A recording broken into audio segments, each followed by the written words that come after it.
Hello, welcome to Untapped Libraries, the podcast where we talk to interesting people about their favorite Magic decks. Untapped Libraries is part of the Pond Cavern Network. I'm half of your host, Neil. I'm the other half of your host. I'm Vinny. So I'm really We make up one host. We're each half of one host. well, half of the hosts. Did I say half of a host? No, I did. I made it sound like you made us sound like one. Like I'm the left half of a body that's been Frankenstein onto the left half of your body, and we're facing opposite directions because the genius who put us together is a little bit incompetent. I'm really excited about this episode. We have a modern deck, a modern Kindred deck, which we're going to get to really soon. Mm-hmm. I want to really I know we're not a current events podcast. Nope. The big thing this week, you might be listening to this weeks or months after this happens. Years, perhaps. But the Commander unbans happened this week. That's right. The 2024 Commander unbans. 2025. 2025? Are we in 2025? Yes. Oh my god. What, I gotta update all my checks. What do you think of the? We're like a third of the way into 2025. I know. I'm goofed. Yeah, I like the unbans. I think more than the unbanning, which I mean, of the cards that they're unbanning, none of them I'm like, oh, I'm dying to put these in my decks. I think more than that, I do like that they added a whole bunch of game changers that needed to be added to the game changer list. I think there's a little bit too many. I think it's up to 60, 61. Is it? I feel like we're getting at the upper boundary for me, just in terms of keeping track of them and making it easy to understand. I think we're getting to the limit. Well, I don't even know what year it is, so yeah, I don't need to pay attention to these things. When Wizards took control of the Commander format, I was really unhappy. Okay. I like the fact that it's a community-controlled format, right, separate from Wizards. But I have to say, like, they've done a pretty good job. I mean, they have way more resources. They're as much as it's run by a corporate entity that does corporate stuff.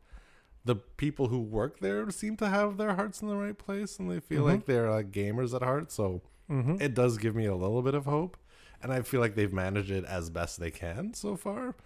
It doesn't seem like an enviable job. I wouldn't want to be on any of those committees to make any of these decisions. So no, but I think the bracket system is really good. Sure. I have very few complaints. I think really they've done a much better job than I expected. And I'm still playing it, so it can't be completely broken. How often do the brackets come up when you play random people? When I play random people, I think it's a useful conversation to have. It's part of like the rule 0, and I think it gives a good framework rather than the previous like everything's a deck 7, like 7. That's not helpful. But like just even knowing like how many game changers are in your deck, that's right there. Like out of 60, even if it's like a score from 0 to 60, that's helpful. I found I would kind of just power my decks based on the decks I played against. So if I played a deck that felt really, really strong, I would tend to power it down a little bit. And then if I played a deck that was weak, I would try to power it up. Here's something that's happened to me is that I play a lot with my son, and his commander group with his friends that he plays with a bunch, they've slowly been creeping up the power chart. So his decks have slowly been creeping up the power charts. Yeah. So when I play my like, so I have some bracket 2, I would say, and I have some bracket 3. But him and his friends are all like, no, we're 4. We're not quite CDH, but we're getting there. I have the exact same thing. I tried to get my son into Magic when he was like 10 or 11. And the first 2 commanders he got were Winota and Yuriko. Yes. Mainly because I just wanted him to be able to keep up. Sure. But then sometimes he just beats the whole table. Right. Because they're, you can build that deck for nothing and they'll kill the whole table. Yeah. Well, no, I think they did a good job, and I think the bracket system is good, and I don't really have anything negative to say. I mean, you can argue that there are some unbans that maybe didn't need to be unbanned, or that other cards that should be unbanned, or this should be a game changer, that should not be a game changer. Those are interesting and there are always going to be those conversations. I'm not too fussed. Ultimately, the job is impossible. Yeah. They'll never perfectly balance a game that cannot be balanced. They're not going to be like one day, here's the list, and everyone's like, they did it. Yeah. We've never have to do this again. Yeah. There's 247 game changers. And I think they found a right balance between understandability, simplicity. Sure. I think everything is still going to be a 3. Personally, I'm recently started building a level 4 deck, and I think the bracket system really pushed me to do that because it feels more comfortable to of like what zone to be in to build that deck. Yeah, exactly. There's something to be said. It's not just as a tool for conversation, but just as a guidance, as a deck builder. Yeah, I'll be like, oh yeah, if I want to up this, what can I do to up this? Or if I want to power down it, then these are cards that I can look at too. Yeah, I think that's great. So how about we move on to our guest? I would love that. So we have a wet kindred merfolk. Wet? Modern day. It's blue. It's merfolk. It's got Island Walk as one of its themes. And our guest is Emma Skyeward. Hey guys. How's it going? Excited to be here. Yeah. We're so happy to have you here. I'm a bit of a modern noob, so I've never played modern. I follow it just a little bit. So you might have to walk us through a little bit of the metagame. I'm more than a little bit. I'm a complete. I know the word modern and that it entails certain cards. No worries. That's about it. Yeah, but that is something like we chatted a little bit about this. Is that we do want it to be not just Commander on this show. We want to showcase like all of the different ways that people can play Magic, and a modern deck is exciting. That's what I love about Magic. I'm a 60 card grinder for sure. That's how I love to enjoy Magic. But I love that there's opportunity to play Commander. There's opportunity to play limited and sealed. Basically, sort of any way you want to enjoy Magic as a game. There's a format 100%. That works for you. Yeah, it's really like a format for how would you say it? It's like a platform for games, not just a game. Like it's a toy. You can play with it however you want. That's the definitional difference between a toy and a game. Oh. So, Emma, how did you get into Magic originally? So I was actually a live streamer before I started playing Magic. Mm-hmm. I used to live stream a MOBA, and then I was live streaming an MMO, and I was hating my life miserably. And I was like, I need to stop this. And I'm bad at shooters, so there's really only one category of games left, and that's card games. Right. Mm-hmm. So MTG Arena was in beta at the time. This was about 6 years ago. And I picked up the Arena beta for streaming, and I was really good at it. Nice. Really fast. And I'm a very competitive person. So to me, I was like, this is what I've been searching for this whole time, and then proceeded to become extremely invested. Wow. And you really got in on the ground floor then for Arena. For Arena, yeah, I was early in the days of Arena, but I didn't really have a paper collection. Some people have been collecting paper Magic since I think I was born, but barely. So there's both of us started playing. To catch up. Both of us started playing during Revised, so that's 1993, 1994.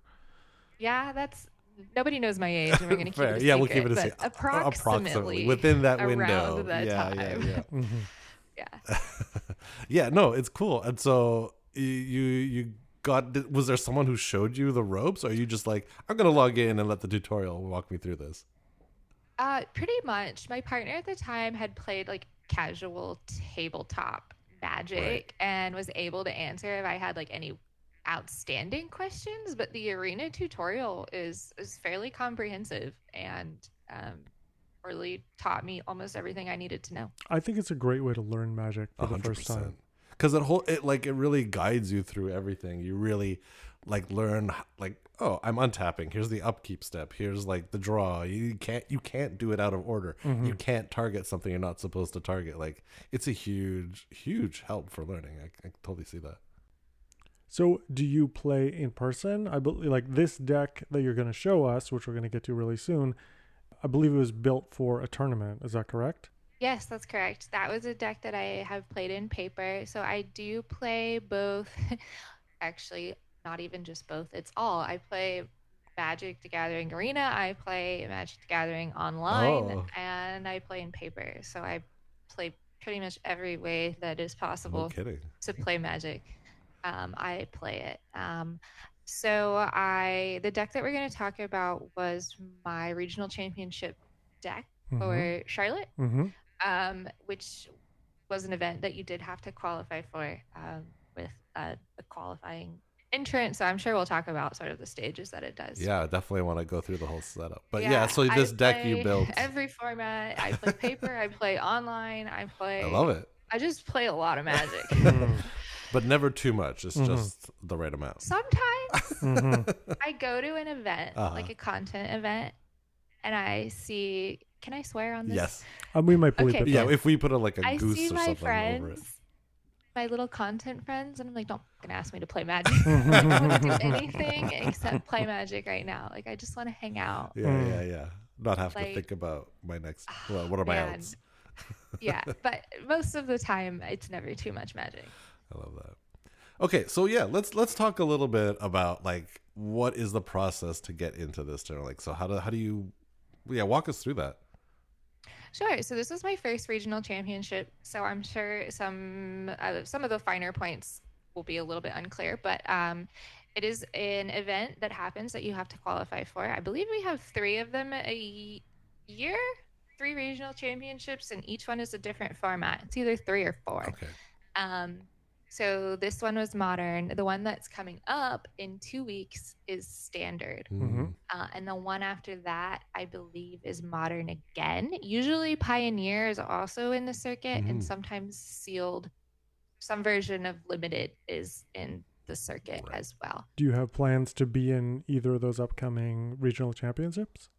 I'm qualified for standard in 2 weeks from now, Oh, so I will be congrats. playing. I will be going to Minneapolis and playing Oh, Oh, that's Standard. amazing. Oh. in 2 weeks. But they are rotating formats, and sometimes you don't entirely actually know the format of the event that you will be qualifying for when you qualify. Yeah, as an arena player, though, I imagine standard is probably the one you're most familiar with. I actually don't like standard. You don't like Oh, standard? why not? like- Pioneer is my favorite to Mm. play, but Pioneer is not in the circuit this year. It was last year, but it's Do you not like standard as it is right now, or you just don't like? You've never liked standard. I don't like playing standard in paper because I find it to be expensive. And I know that's a little bit of a strange thing to say because usually like a modern deck if you're buying your very first modern deck ever, Right. it's going to be more expensive Right. than a standard deck. Mm-hmm. But standard rotates. Right. And the new set releases change standard significantly. Right. Mm. So I find it to be a little bit more expensive to keep up in standard. That makes sense. So Which is my preference. really For quickly, not playing it. for people who might not be familiar, and by people I mean me, standard is like the 2 or 3 years most recent sets. Yeah, it rotates every 2 years, and we know the date on which it will rotate, and we know the sets that will rotate out. Okay. So I think it rotated last fall, so we do have a good 2 years into it. But like Tarkir just came out, and it very drastically changed standard. Mhm. So I'm prepping for a tournament in 2 weeks with a format that is kind of wide open. Wow. And then modern modern was made initially to be non-rotating, but now with Modern Horizons it kind of is. Is that my It understanding? is not rotating. Oh, okay. So Well, it all doesn't of the rotate at cards- all. Okay, but there are Modern Horizon sets that get printed into Modern? Yes. There are sets that go direct to Okay, modern. okay. But the format is eternal. Got it. Which means it does not rotate. There are bannings, obviously, like Right. Commander, but it will not rotate. Okay. But in terms of power level, it goes up, and the meta does change, and you still have to invest in new cards. It does. Actually, the Modern Horizon sets, to your point, changed Modern quite a lot. They were all pretty strong, Right. Mhm. direct to Modern sets. So some people disagree with the printing of direct to modern sets Yeah. simply because of the power creep. I try not to have an opinion about things I Fair. can't change. Fair enough. So I don't. Honestly, even as a Commander player, the Modern Horizons 3 set was nuts. It power crept so many cards. It's bananas, yeah. Yeah, just every card was like, well, that's better than the best one that Yeah, exists. it feels like Modern Horizon 6 is just going to be like Power 9 obsolete. We'll see. And now that the Universes Beyond sets are going into standard, I think some things will change. I think Right. general power creep is always a thing. Yeah, but, yeah. we'll It see has to be. how it impacts the formats that aren't standard. That's true. Yet to be seen. Yeah, I mean, I think the slow power creep, I think everyone actually really wants it. I mean, Well, that's how you sell cards. I know, and when you want to keep adding cards to your deck and evolving, and you don't want to play the same deck every single time, but Modern Horizons definitely felt like it was over the line. And so then the other format, and this is probably the one I know the least about, Pioneer. Like, I know that's relatively recent. Yeah, Pioneer was announced by Wizards 4 years ago. Okay. Gosh. And it is less cards than Modern, so it is less powerful typically than Modern, but it is also eternal. It will not rotate. Okay. But there haven't been a lot of Pioneer events sponsored by Wizards lately, so sometimes I'm concerned that they're like, oops, maybe we should not have made that format. But I love it. And then just so for Vinny, Yeah. there's also Baby Pioneer. Pioneer? Yeah, which is Explorer on Arena, which is basically the Arena set of cards. Is it called Baby Pioneer? No, I'm calling it You're Baby. calling it Baby. I'm picturing like little babies playing Magic the Gathering, like no, Duplo or something. What it is, it's the Pioneer set of cards, but only what's available on Arena. All right. Okay. All of Pioneer is now available on Arena. Oh, it is great. Okay. Oh, okay. They've been slowly like printing their way backwards on Arena. Yeah, don't hold me to that actually, but I'm like 99% sure we just got it this year that all of Pioneer is now on Arena. Or pretty much all. I think it's all the important meta decks. I'm not sure. I haven't been on Arena in months. I play Arena pretty regularly. All I do is quick draft because I'm not good enough for good like big boy draft. But I can free to play my way through quick draft. So one thing I wanted to ask you about was you got to rank number 1 on Arena, did you not? Can you just tell us really quickly how that was? That's amazing. I set it as a goal for myself, so I knew it was something that I wanted to do. I think I did it the second season that I tried to do it. So we know that Arena resets rank every month. And if you are Mythic the previous month, you start in Platinum, so you do have to grind all the way from Platinum up into Mythic. The first people to get into Mythic for the season start in the highest numbers. So your best chances of getting there is very quickly in the season. Early. So I think I did it on, it's been a couple of years, but on the 3rd or 4th day into the season. Oh, that's incredible. I broke into Mythic and then I did still have to grind numbers. I think I was in the like hundreds, which is not unusual for me at the time. I was very, very often seasonally in the top hundreds. Amazing. But it took, I would say like 6 to 8 hours of grinding to get the number 1 spot. Because other people are also grinding and their wins and losses affect your ranking. And then I logged out for like 2 weeks. Amazing. You're like, I'm going to go sleep for 2 weeks. Done. Yeah, I did not check it. People are like, how long were you number 1? I'm like, I have no idea. I did not check. I did it and I was like, we're doing this again. We are done. During the pandemic, I was really into playing Standard on Arena, and I decided I was going to quit Arena. And this was right after Neon Dynasty came out, and I made it to rank 107, and I was really happy with that. That's amazing. I like logged out of the game, and I texted Vinny. I made it to 107, and I'm done. And he basically, I forget it was him or our other friend, was like, it would be really cool if you were in the top 100. That was not me. That was our Sean. friend. That was our friend. He was I like, would not say that to he you. was like, if you went out in the top 100, that would be so cool. And I was like, okay, I'm going to try. And I lost like 15 games in a row. And I still ended at maybe in 800s, which I was really happy with. I think that's pretty good. And then I quit and I didn't touch the game for years. That's amazing. Yep, that's how it goes. Yeah. Arena ladder grinding, interestingly, is different than tournament grinding. There's like a lot of things about playing a ladder and hedging your bets with things like elo and Right.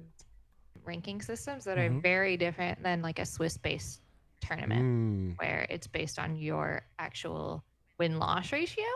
So, gosh, this is like a hyper fixation of mine. And I actually don't really do ladder grinding anymore because I don't love sort of the strategy for ladder grinding as much as I like the tournament situation. What are the differences? Would you say, like, what are some of the, like, if someone's like, I don't know, I don't know if I want to go qualify for an RC or if I want to be like top 100, which should I do? What would you tell them? I would say, especially for arena grinding, you need to play best of one until Mythic because it's just a timing game. And then when your actual game wins matter in Mythic because of your actual number ranking, you do need to play best of 3 because you need to take every opportunity you can to win those games. Right. So there's a little bit of that. There's a little bit of gaming the meta. You will see the same people over and over again. And the same decks over and over again. Yeah, at the very top, if you're like, oh man, I ran into James Jacob 10 times. Like, okay, I'm just going to put this hate card in for James Jacob because I know I'm going to see him again in the next 10 minutes, which is not something you will ever see at a tournament. Right, right. You're not sideboarding for specific people. Yeah. Yeah. And then, so what does it take to kind of like grind or like do well at an RC? At an RC? Well, or to make it to one. This was my very first RC. And some people have the stamina to play 15 rounds of control. I don't. I value playing a deck where I can go get lunch and use the bathroom. Right. Yeah.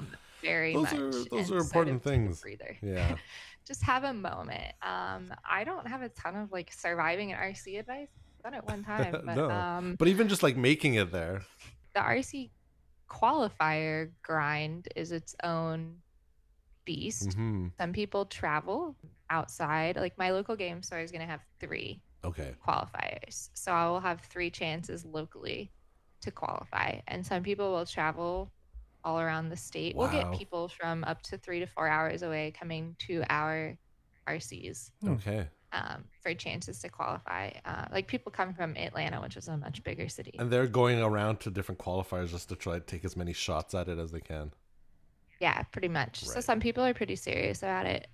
If you are playing at your local store and it's a format like Modern, you may sort of know what people are going to bring already because you know them and you play with them regularly. I play Magic in a very... I love charts. A very chart-oriented way. I like to look at win rates and metagame win rates. So it's like this deck does really well into these decks, but I'm playing in a certain part of the country, and I happen to know that people here, the meta here tends to be really heavy focus into this. So I'm going to take a shot on something that I think is going to perform well into the meta. So I'm not a brewer. I'm not really a... I'm a good mechanical player, but mostly I love my strength, I think, is in the metagame and sort of the like charts of things. Right. And so you're looking at this RC qualifier. And so is this Merfolk deck the one you brought to the qualifier? I actually qualified off, this is funny, I qualified off of Sealed. Which is a format I had never played before. Wow. That's a really impressive. Yeah. Wow. You really pulled that one out. Yeah, I played at DreamHack Atlanta. A friend of mine, Beth, Queen of Cardboard, was working at the event, and I was like, I think I'm going to play the qualifier today. It was Duskmorn, the scary set. Yeah. Scary house. Scary set. Yeah, house scary. scary set. Yeah. And I was like, how do I play sealed? I have played maybe a sealed Right. pre-release one time at the Lord of the Rings pre-release. And she was like, well, here's how you play sealed. And she was running like a teaching booth actually for people who want to like to play Magic. So she was like, let's just run through how to play sealed real quick. This is I was like, pretty great. badass, by the way. Yeah, no kidding. I was like, amazing. Okay, I know how to play sealed. This was 15 minutes before the event started. So then I went and sat down, and the top 8 was draft, and I also don't draft. So I went back to my friend Beth, and I was like, so I made it to top 8. How do I draft? Oh my I don't gosh. actually know how to do that. And Were she you was familiar like, with the set though, from like standard? No, no, I had no idea I was in the set. It had just dropped. It had just come out. Okay. And So it was like an even footing with everyone else too. yeah, Okay. everyone was pretty, yeah. Okay. And she walked me like real quick through some of the draft basics of the set, and it was comp rules enforcement draft, which is 8 seconds to look and pick a card. Okay. Which is horrifying. Wow. After the first pack, I looked at everything I had gotten. I was like, what the hell did I do? Like, what actually happened here? But fortunately, the top 8 for this event wanted to split the prizing. So can you tell us what that means quickly? Yeah. So this event was a 4-seater, which means there were 4 qualifying top 4 made the regional championship. And a lot of people did not want to go or already had seats, in which case they will offer you a portion or you'll offer them a portion of prize money in exchange for the win in the top 8, basically, which is a really common thing that happens at tournament level, which is also very different than ladder grinding. Right. This top 8, actually, it was very, very even. I think only 2 people wound up playing for the top 4. Like everyone else was like, I'm already qualified, or I don't want to go. So right. give me the prize winning was close to $700. So they were like, give me $100 and you can have the win. Okay. So it's a very common, if I wouldn't say shady, but some people are like, that's weird, but it happens. No, it's part of like the negotiation of like playing for what you want out of the experience. Yeah. And you can absolutely double qualify. So some people are like, I'm already going. I don't need another seat. So honestly, sometimes people will just give up the win because they have already qualified for the event. So you got in through this like sealed and then a draft, and then so did you actually play the games, or you're like, nah, I did not play any of the drafted games, but it's only actually one game because there were 4 seats, so you'd only have to play one game of draft, and you would have to win it in order to qualify, and nobody played that except for one pair. That game. Amazing. Which was wild. I had actually already top 8'd several qualifying events in Modern. So this was kind of my like last opportunity, which is why I decided to play sealed, which is not my format. So. I'm super fascinated by all of this, which is why like we're like halfway through the episode. We haven't started talking the deck yet, but like I'm riveted. Like this is amazing to me. But now we actually get to the part where you show up to this RC with your Merfolk deck. Yeah. This is also funny. I practiced for about 3 months knowing I was going to this RC on a different deck. Oh. That's okay. This is interesting. So Merfolk was not your first choice. It was the backup. No. It was plan B or C. So the Merfolk deck in its entirety is a borrowed deck that Okay. I got from a friend of mine. It was neither my first, second, third, fourth, nor fifth choice. Okay, so you knew this was coming. There's like a few months away, and you're like, all right, I'm gonna pick a deck to practice with. Yeah. Because you want to know that inside and out, right? Yes. I like how Vinny's like, and we got to the deck. No, And we're not at Take the a deck step yet. back. Yeah. We're not at the We're deck. not even at the deck yet. So what was choice A? Like what do you have like a deck that's your like home base deck in Modern? I do, but it's really, really bad, so I never even considered bringing it. Okay. Five Color Humans is my favorite modern Oh. deck, and it's absolutely horrible, so I would never bring it to this event. When I started looking and doing my charts that I love to Mm-hmm. do, Boros Convoke was in a Mm-hmm. pretty Right. good place. So Yeah. Red White Convoke was doing really, really well. And then Dun, dun, Mox dun. Opal got unbanned. That's Mm-hmm. right. There were unbans, and this was maybe a month or month and a half before the RC, and it really changed things. Mm-hmm. Boros Convoke was not great anymore, and Mm-mm-mm. a deck called Grinding Station, Mm-hmm. named after the card Grinding Station, got really, really good. Wow. I think a third of the people at the regional championship brought Grinding Station. Okay. Mm-hmm. So it was good. And it did win. It did win. Wow. Notably, it was won by Jessie Robkin, who's one of the head writers at Tellurian Community College. Oh, interesting. She is the Breach Queen. Yeah. She is Well, not so good anymore at because playing Breach is Breach. banned, but she was. Breach is banned. Well, she can still be called a breach Okay, queen. yeah. Yeah. We can still give her the title. Yeah. Big props to Jessie. She's a fantastic player. And she piloted Breach like a monster. So Wow. it was really cool. But that got real good. Yeah. So, but Merfolk, I assume, not one of the top meta decks, is it? No, no. Merfolk is always, I won't say always, is often tier two. Okay. Mm. It's it's it's okay. Merfolk is always okay. Mm-hmm. So about 4 days before the event, I decided Boros was bad and I Mm-hmm. shouldn't bring it. Mm-hmm. Okay. And then I was like, I don't have another deck actually. So what am I gonna play? And then I have a local friend who's just pet modern project is Merfolk. Mm-hmm. It's blingy. Like the deck is entirely foil. Okay. Every card Mm-hmm. that can be foil is foil Right, in right, special right. edition. It's a blingy Merfolk deck, Okay. right? And I call him and I'm like, hey, can I borrow Your entire. Merfolk? Yeah. Yeah, the whole thing. Sideboard and I want to everything. change a couple cards. I looked around a little. I want to change a few things.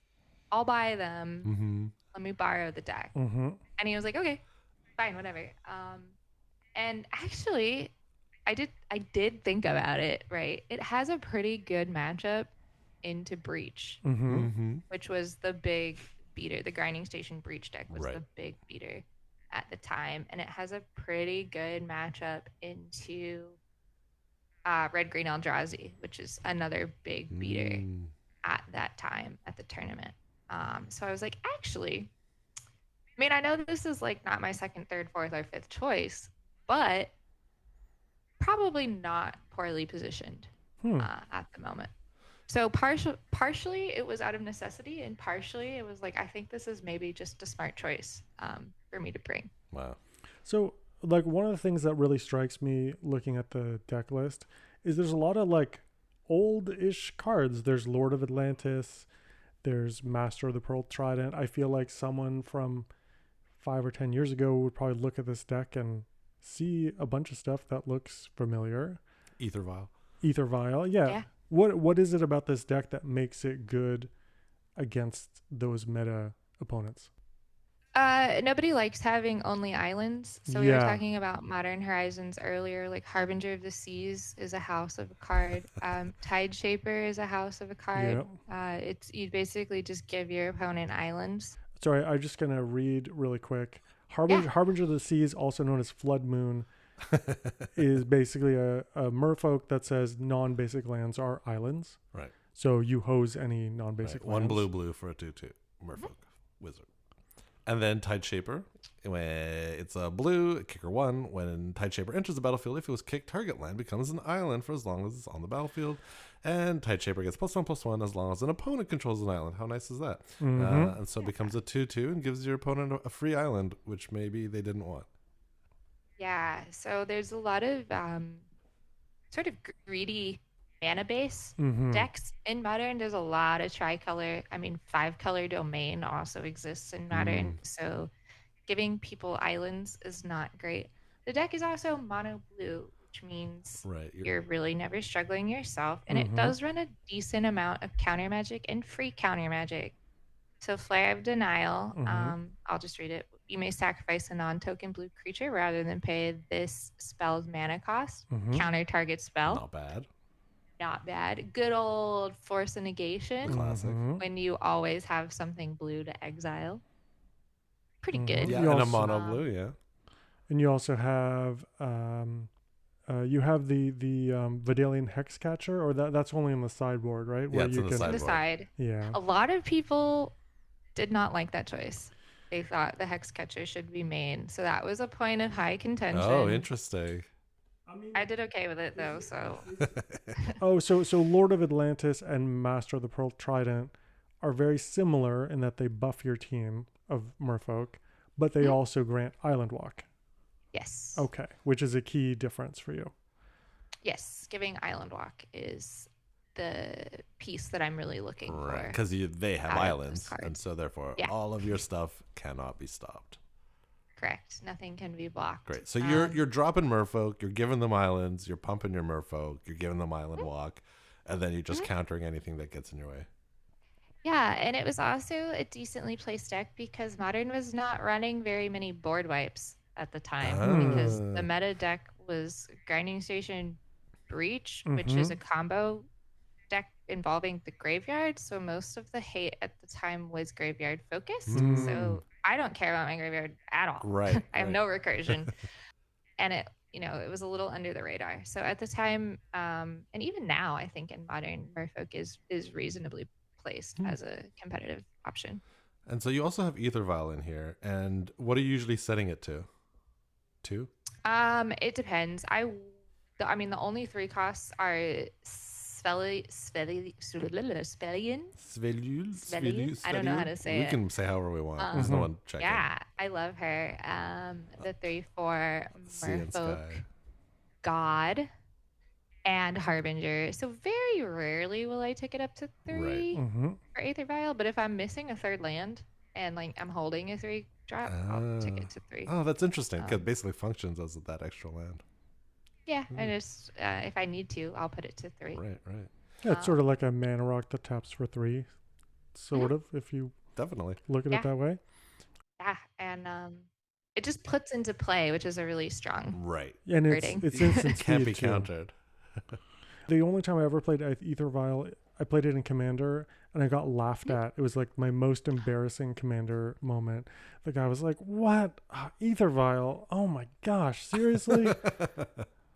Put I this in my love a bunk. Vial deck. I really My like five it. color humans deck is a Vial deck. Mm-hmm. I think humans like Typal and Merfolk Typal are really the only modern decks that run Vial, but Mm-hmm. I love a Vial deck so much. I have a soft spot for Cleric Tribal Mm, or Typal. I don't know mm. why. I'm not religious, really, and I don't think you need to be. It's not like Emma's a merfolk. I love fish. maybe. I love fish. Yeah. I mean, I can't see her the lower half of her. Okay, maybe it's like a secret situation going on. We're not gonna ask. Okay. But I think my question about this deck is how are you keeping your hand? Like, do you run out of gas at a certain point? I see there's Mindspring Merfolk, which can help, which is a 1-drop Mhm. that where exhaust blue X draw X cards and put a +1/+1 counter on each Merfolk you control. That's pretty sweet. But is there anything else going on in here that can help you refill? There's not a lot of draw. The Okay. Mindspring Merfolk had just come out at the time. It was also kind of a controversial Mm-hmm. brand new edition. And the other card that lets you draw is the Sviloon, the Oh, Merfolk right, of god. course. When she Draw a attacks, card. you Mm. get to draw a card. So not a lot of card draw. Honestly though, what you really need is 3 lands and a Harbinger, Mm. and that's about and some counter magic. Right. Is if you see a Harbinger in your opening hand and you're like, okay, this is gonna be okay. Usually, I mean, it kind of depends on the matchup, Right. but most of the time, like 2 lands and a Harbinger and like a piece of counter magic and maybe something else to play, and you're like, all right. I love to see a Vial hand, like your first starting Oh, hand being sure. a Mm-hmm. Vial hand is a great hand. There's a lot of keeps though. Like there's a lot of different Right. keepable hands out of this deck because it's not a combo deck. You're not Right. You're not looking for worried about pieces. having Right. pieces. Yeah. How many Merfolk decks were at this tournament? Were you like the Two. only two? Two, I think. Oh. Yeah. Did you I bond with think the there other were Merfolk pilot? I never found them. I never Oh. saw They were them, which hiding. was very They unfortunate. were look under the sea. Mm. I have another funny story about this deck Please that do. I would love to share. Yes. So the core of the list I actually got from another content creator whose name is Nikachu, Mm-hmm. who had been actually putting up some numbers with Merfolk recently online in some of the like MTGO tournaments, and had very recently made a YouTube video about Merfolk. Mm-hmm. And the night before the tournament, I really love to do things last minute. I messaged Nikachu on Instagram because we have met maybe once or twice. We're not like friends, but we know each other. And I was like, hey, do you have a sideboard guide for Merfolk? And he was like, are you the real Emma? He was like, are you scamming? He thought I was a scammer, like trying to get like who is this sideboard person guides? the day before the tournament looking for off meta advice? He really thought. Did you say they were fishing for information? Fishing. Oh. I know. And I was like, no, it's really me. I'm playing it at a high level event tomorrow. And he was like, what the hell? And I was like, just because he normally puts the sideboard guides on his Patreon. So I guess maybe he thought I was a scammer, like trying to get some Patreon. You were trying to save the $3 a month or something. I was like, no, I'm playing basically your list. And he sent them to me, and that was really that was very, very nice of him. Shout out Nikachu. Mm-hmm. Yeah, love that. And then there's a Merfolk Discord. Somebody posted about my experience in the Merfolk Discord, and at least until like the next modern RC, I get to say that I'm like the best fish player in North America because I had the best results with it. So I'm just gonna hold on to that. Yes, you really should. tightly. Yeah, I think that's actually title. cooler than Arena #1. I'm pretty proud of it, I honestly. agree with that. And I have my cool like regional championship badge, you know. Like, oh, that's really cool. So let's talk a little bit about the land base in this deck. We've got 2 Caverns of Soul, 2 Gloomlake Verge, 8 islands, 3 Mutavault, which surprised me a little bit, but now that I get it, and then 2 Otawaras. Were there any? Did you make any? Like, is this like just straight up like what you got, or did you make any tweaks? I did add the Gloomlake Verges. They were also very recent. Aether Drift they came out in Duskmourn, but they were pretty recent. Gloomlake Verge taps for a blue, but if you control an island or a swamp, you can also tap for a black. And I assume that's just there for dismembering. It is just there to reduce the potential cost on paying for dismember, which is which I did actually. Right. I did actually wind up using the black off of the Verge.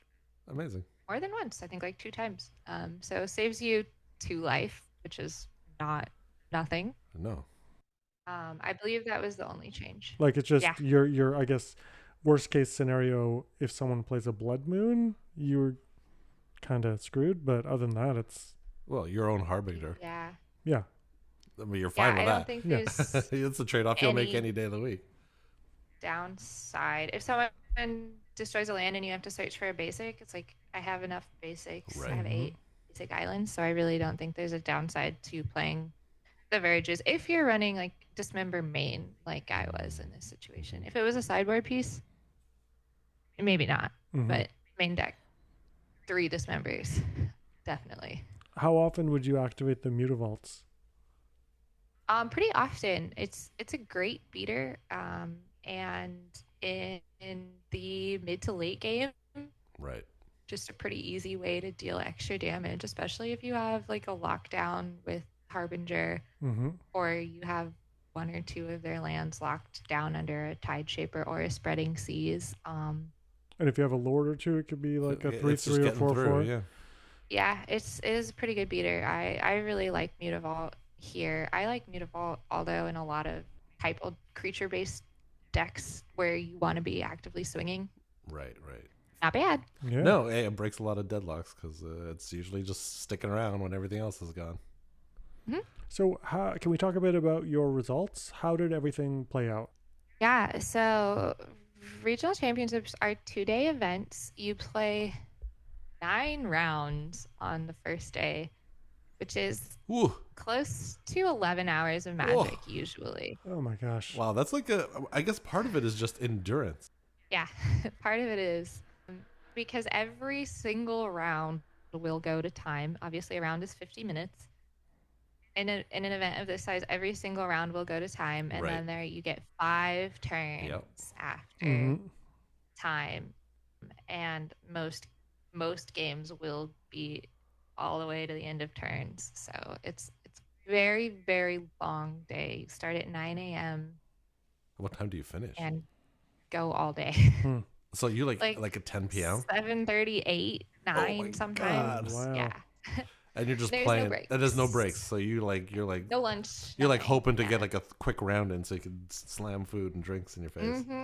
Wow. Yeah. Fortunately, I usually attend these types of events with my partner, so I'm like, hey, I need a drink, or like, hey, I need a snack or something. But if we were like both qualified, that would be also a nightmare to try to eat. You need like one of those like when you're like see the Tour de France and there's like the bike the car that pulls up and there's like handing you bananas and stuff. You're playing and you drink some of the water, then you dump it on your yourself. head, you throw it at the opponent, over your shoulder. Ugh.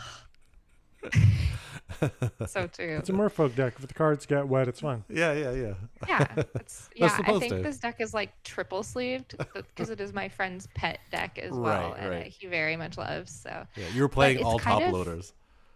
Yes, it's kind of fun to sit down at a table with a fully foil niche deck because everyone is afraid.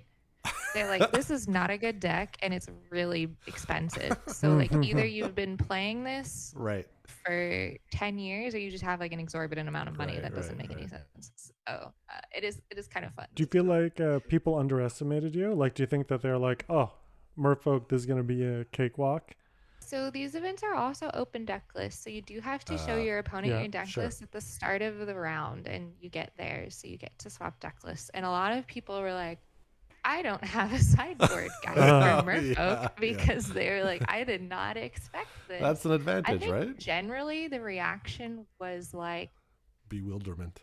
Oh shit, what am I going to do? Because they didn't expect to see it. Underestimation, not so much. It was just like they had never really practiced the matchup or expected to see it. Yeah, when you were saying that, like, you know, when like someone shows up with this deck, it's like, oh my goodness, this person really knows it. Like, it makes me think of, like, there's that Bruce Lee quote, which is like, I don't fear the person who's practiced 1,000 punches once. It's the person who practices one punch 1,000 times that you have to worry about. And it's like, oh yeah, if you're showing up to this, not that you practiced with it for 3 months prior, but you must have gotten some practice with it. I did. I built it on MTGO a little bit. I mean, it was only like 4 days before the event, and then like slammed it as many times as I could. With actually horrible results. So I was you're like, really, great, I can't wait. I know. I was like, oh no, this is gonna be so bad. But and so you played 9 rounds on day one, and what was your record at the end of day one? My record at the end of day one was 6-3, which was the bare minimum to make it to day 2. You had to go 6-3 in order to make it into day 2. I don't think with 6-3 you can even get into like top 32. So I think it's you're playing in day 2, but I think your record needed to be like 7-2, 8-1 or 7-2 to like get into the top ranks. But my only goal actually going in was to make it to day 2, which was a pretty lofty goal for my first RC. But I was like, I think I can do it. I'm gonna try to make day 2. And how many people are there? 1,500 for this event. Oh, so Merfolk is really a fraction of a percent. Yeah, 2 out of 1,500 is not a big fraction. Yeah, it was very, very small. Wow. And so then how many people are in day 2? Roughly. Like, I don't need the exact number. That, I don't know. That can, I believe, vary. So anyone who goes 6-2 or maybe like 5-1-1, because draws are a really big deal at these events, and they screw up all of the math, and it gets complicated. Wow. So I don't know, but it was significantly when I sat down on day 2 at the tables, there were way less people Right, there. right, So right. a lot less. How did day 2 go? I think I actually lost my first game on day 2, so I was not feeling great Mm-hmm. because at that point, really the only thing I was playing for was top 128, which is cash. Oh, okay. So it You goes all the cash way at down to top 128. Okay. Yeah. And so you get cash and then you get an invitation to the next regional championship Okay, so at that's a 128. pretty decent prize in and of itself. Not bad. Yeah. It's like $125, but it's Yeah. it's not That's nothing. not And nothing. Yeah. the invitation, so basically you can skip the qualifier grind for the next Mm-hmm, season, mm-hmm. which is nice. And like on day 2, are you like kind of like groggy, or are you like, okay, I got a good sleep, I'm like ready to go again? I was pretty I can tired. only imagine. Yeah. Like that's a lot of mental fatigue to go through. I don't wake up early anyway. We talked about this briefly before, but like I work for a California company, so I Right. don't get up until noon Mhm. most days. Right. So I was a little beat, but I lost my first game on day 2, and day 2 is 6 rounds. Right. And I was like, well, that's not That's great. not a great start. Mhm. Right. Then I won out all the way, I think, into the last round on Oh day wow. 2, which I lost. Okay, so you which won. put me at a You grand total wow. of 10-5. 10-5. Oh, that's really good. 2/3. Yeah. That's 2/3. That's a 66 win rate. That's great. So Yeah, did you make it to the top 128? I did. Nice. I placed in 118th Whoop, place. whoop. So Nice. So that's why you're qualified for the next RC. that's why I'm going to standard. And I Yay. was kind of like, I don't really want to go because I don't like standard. Right, But right. I've been practicing. Okay. And where is this one? This is in Minneapolis. Oh, that's the one in Minneapolis. Of course, 2 yes, you said that. weeks. So Yeah. are you bringing a Merfolk standard deck? No, actually, Merfolk is sort of a thing in standard. Okay. It's bad, but you could technically play Merfolk Sure. in standard. I also practiced a deck for this standard event, like since the qualification, and then decided it was bad. Yeah. You got to wait till 4 days before, then pick a whole No, other deck. I'm 2 weeks out. Okay, and so you still have time I to change your mind again. picked a deck. No, you should purchase the night before. What Yeah. you're gonna do is get a Yeah, you're gonna just a throw bunch of that random out. boosters and then practice with that. That's really cool. This is a weird question. If you had to do it again, like in modern, would you pick Merfolk again, or do you think you would pick something different? So the next qualifying season is modern again. Mhm. So I am confronted now with the decision of what to play. Mm-hmm. So at the time, Grinding Station was a deck. I do not think I would have ever in any world played Grinding Station Breach. Mhm. So Right. I think I would, confronted with this event again, play a Merfolk again. Yeah. But now Mm. going forward in the future, Have you considered clerics? I have not. I have not considered clerics. I think I will play my 5-color human deck before I play clerics. Fair. Neil's got Yeah, a thing for clerics. My first mythic Yeah. was with clerics. You'd never forget your first. Yeah. What set did you play clerics? Oh, what set? It was Zendikar Rising. Nice. Okay, that was a good time for clerics. Yeah, it That's wasn't fair. bad. I would very occasionally encounter another clerics player, and I'd be like, oh my Yeah. gosh. Yeah. So now I am confronted with having to select Yeah. another modern Dun, dun, deck. Mm. dun. And I think I'm going to stop being a little bitch and I'm going to learn to play Amulet Titan. Oh. Nice. I've avoided it for Yeah. years. Because And everyone is like, they're going to ban a card out of Titan. It's consistently good. Right. It has been good for years. Nothing has ever been banned, but it is hard to play. Right. And that is why they don't ban out of it, because The it requires a lot big of brain learning power curve, to yeah. pilot. So you say you would never play Grinding Station. Do you just have an affinity for creatures in general? Is that your thing? I do. Yeah. I like to turn things sideways, Yeah. like a lot. That's Swing the way I big. like to play Magic. Doesn't Grinding Station tap to activate? yes, but that's not a You just combat. have Emery There's no combat to phase. activate. But I do like a combo deck here and there. Okay. Mhm. And I will play control if I absolutely have Oof. to. I feel like doing an RC with control would just, after like round 5, I'd be like, why did I do this to myself? Yeah. I don't think I would take control ever to an RC Yeah. just because of the time. Like, gated. yeah, you're going to full time and extra turns like every round, almost certainly. Yeah. Oof. Control versus control must just be infuriatingly slow. It's a slog. I never understood the people who play control on Arena because there's this emphasis There's on so getting much- your daily You don't goals. have to do that on Arena. Yeah, I get that. Yeah. I always played aggro partially just because I wanted to get through my daily tasks. I can't remember. Yeah, what how do you they're want to Yeah. spend your time? Yeah. Some people want to spend their time making other people sad. They play combo. Some people are diehard control players. No, I It's get like, it. If you have that a is what they love. yeah, some people have a facility for it, and they're like, "This is just how my brain works," and I'm like, "Good for you. Yep. You're making my day sad." It is not bringing me joy. No, it is not bringing me joy. And I've played Control. I know how to play Control, and I know that even if I got like a little bit of joy out of it, I know the other person is just cursing me. Yeah. Just absolutely like, why today? Yeah.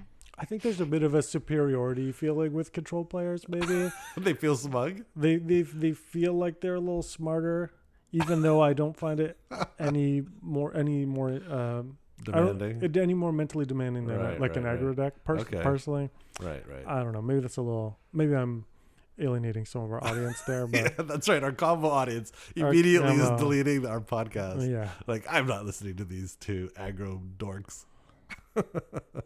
So my big takeaway from this RC experience, and now going into my second RC, is it's been pretty special for me because I've played Magic and I've played Arena for a while, and I stream and I make content, and but I've never really felt confident to like call myself a grinder or really even call Right. myself like a semi-pro or Sure. anything like that. But now I feel like it's kind of nice. Like I sort Yeah, of you feel got a like little I finally badge on your earned belt there. my- Mhm. Yeah, I feel like I've earned my place. Obviously, I haven't been doing like the grinding as long as a lot of the professionals Sure. have, and things like that. But it's taken me a really long time to sort of feel like I belong in the competitive side of things. Mhm. So I'm very happy to. I can't wait to have my second Yeah. badge and do the little Yeah, the Olympic bite. medal Yeah, thing yeah. with the Yeah, two. Bite your medal it badge. feels good. You reached That's really number cool. one on Arena. Do you think you could reach number one At an RC. at an RC? I would love to because the prize is like $30,000, but That's not I- That's terrible. not bad. not this year. Right, yeah. Well, you Maybe next started year. at day. Okay, so your last goal was make it to day 2. What do you think is like a good next step to aim for? And it can be like a second day too. Because the format is a different format, and Right. it's not my preferred right, format. right. I would actually really like to day 2 a second time. That's amazing. Yeah, that would be Um, amazing. Yeah, I would be really, really pleased with that coming out of this event. Obviously, if I get cash, so like top 128, that would be amazing. Yeah, but yeah, for sure. Mhm. We'll see. All right. Well, though that's a really cool deck. Emma, thank you so much for being with us. This has been fascinating to learn about this part of Magic that I'm like, I only kind of see people talk about and peripherally know. It was so awesome to pick your brain over it and hear like your experience through it. Yeah, it's great to hear the stories too. That it wasn't just a little how the deck works. It's also how you came up with it and how you decided to choose it at the last minute and how far you managed to bring it. It's really awesome. I play Magic kind of also like by the seat of my pants, so the chaotic stories Mhm. are flowing. Mhm. But to the listeners who are also like a little bit of chaotic Magic players, I hope this brings them a little bit of hope Yeah. in their Do you feel like competitive journey. yourself as a human has a red color identity? My favorite Magic colors are green and white. Oh, So- Selesnya. But I have a very Rakdos aesthetic. Okay, Mm. okay. Right. You present Selesnya, but Yeah. Rakdos inside. Yeah, Mm. it's So I don't know. I don't know if I have a red color identity. But, Right, I- right. The chaos I would say it's is chaotic. managed. The chaos is managed. Yeah. Awesome. Well, thanks so much for joining us Yeah. today, Emma. That was really Of course. great. Thank you. guys. How cool is that? No, that was great. Are you gonna jump in the RC gonna get a good try to qualify for an RC? Here's my secret. I'm not actually very good at Magic. Neither am I have really no interest. I just here to goof around, and Magic to me is like equivalent to like gardening. Right. It's like it's a hobby. It's meant to be relaxing. Yeah. Even it's not even necessarily meant to be played. It's collect expensive cardboard. Just sit around your cards and enjoy the vibes. Yeah, exactly. Yeah, that's a good. Like an 11-hour day of Magic sounds like a nightmare. So just like playing straight for like 10 hours. Yeah. No. I don't even play best of 3 on Arena. No. It's I'm content, but I'm happy that Emma has gotten as far as she's gone, and I hope she gets. I'm not gonna yuck anyone's yum. That sounds. It sounds amazing. It's like a cool achievement. Like as like someone who like wants to set that goal and play and maybe I'm not in my 20s anymore. Like maybe 20-year-old me might have been into it, but I mean definitely. Much older version of me not super into it. I'm sitting there, but I think it's cool that it exists and that these people, and there's like prizes, and there's a whole community of people, and like who like Emma said, like how cool is it to like feel like you can say like, oh no, I'm part of this community, and like how often even like as Commander players or any person in the world is like, oh, I feel like a bit of an imposter, I just want to fit in and I want to be able to this is a goal for myself, and Emma went out and did it, and now feels like she can say like, hey, I'm one too, and that's awesome. How do I, that's something to celebrate. And it's really great she did it with an off meta deck. Yeah. It's like my thing with the thing I like about Commander is that there's a lot of diversity. You play against different decks every time. You have a different combination in the pod every time, and I love someone who is gonna bring something that's not obvious. Absolutely. It's great. Well, shall we wrap this up? Yeah, let's bring it home. You can find us on Blue Sky and YouTube as Untapped Libraries, and all of our guests' deck lists are available on Moxfield, including Emma's. Music is by Sparkling Water. You can find all of their music wherever you stream it. We're part of the Podcavern Network, found at podcavern.com, where you can find us and a bunch of other awesome podcasts to check out. Thanks for listening, and keep building.